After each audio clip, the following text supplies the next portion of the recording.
All right. So we start off, the Dirt Dogs came up to Canada. Usually the Snowbirds from Canada leave in the winter for Arizona, but the Dirt Dogs from Arizona came up to Canada, and they kind of kicked some ass this week. I'm not going to lie. I mean, shooting what? They scored 4 goals on 14 shots on Ottawa yesterday. Shout out David, the resident Sens fan. But it was a former Leafs revenge game as well in there. Couple Travis Boyd goals. An Alex Galchenyuk goal in there as well. How do you do? On top of this, most notable part of this game, I thought, second most notable part of this game, that was some of the worst goaltending I've ever seen from Peter Mrazek. Those first 2 goals should not go in a minor league AAA game. Max Bantam AAA game. I don't know how you get so out of position in that second one there.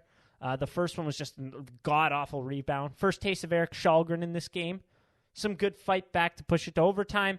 And then the most notable part of this game, the non-call in overtime. Do you think, before we get to the next game, do you think that non-call and the overall momentum of Austin Matthews, the conversation about how he gets no calls, he gets no respects from the refs, combine that with the Dahlin play in front, led to that cross-check was like a buildup of frustration? There's some angst behind it. But that non-call brought to you by Hakeem Optical. Not actually.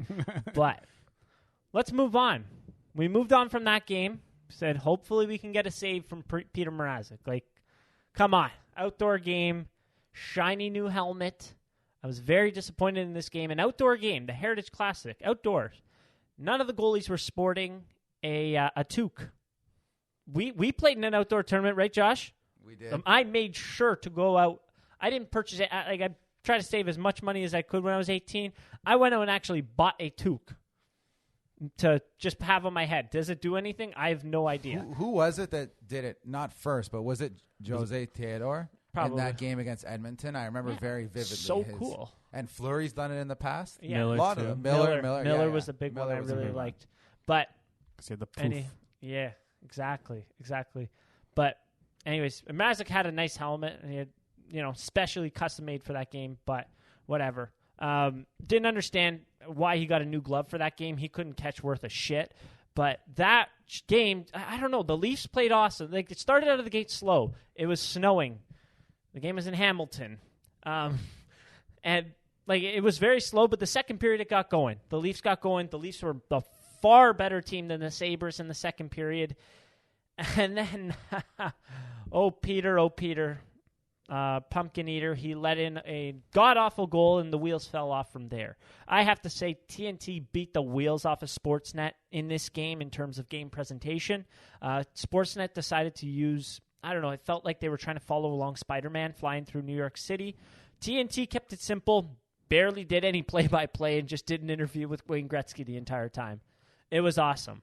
William Nylander played like shit in this game. Very, very noticeable. I'm not going to mince words. Liljegren got benched too, so not a great game for the Swedes. Not a great game for the Europeans. But kudos to Buffalo. They beat the wheels off us. 3 goals.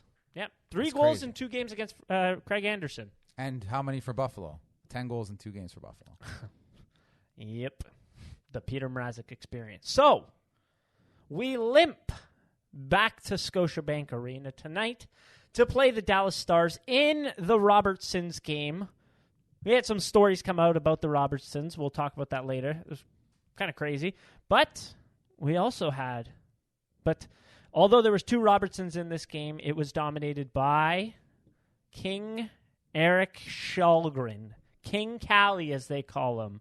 He made a save. He made another save. He made another save. And he made a lot more than... He was a lot more consistent than what we've seen from Leafs goaltenders over the past few months. We'll say that. Marner and Bunting absolutely beating the wheels. Sorry to use that analogy again, but beating the wheels off of the narrative that they are carried by Austin Matthews, because they looked very good tonight with John Tavares. They cycle the puck incredibly well. They don't need Austin Matthews for that. They could put Alex Kerfoot there. They'll still cycle the puck well. Results won't be like they are with Matthews, but they look good. They are very good players. So the Leafs finally beat a playoff team without having to give everyone a heart attack, and the new lines all around looked pretty good. And that's all. That's a great recap. That's a great rundown. I love that. That was perfect.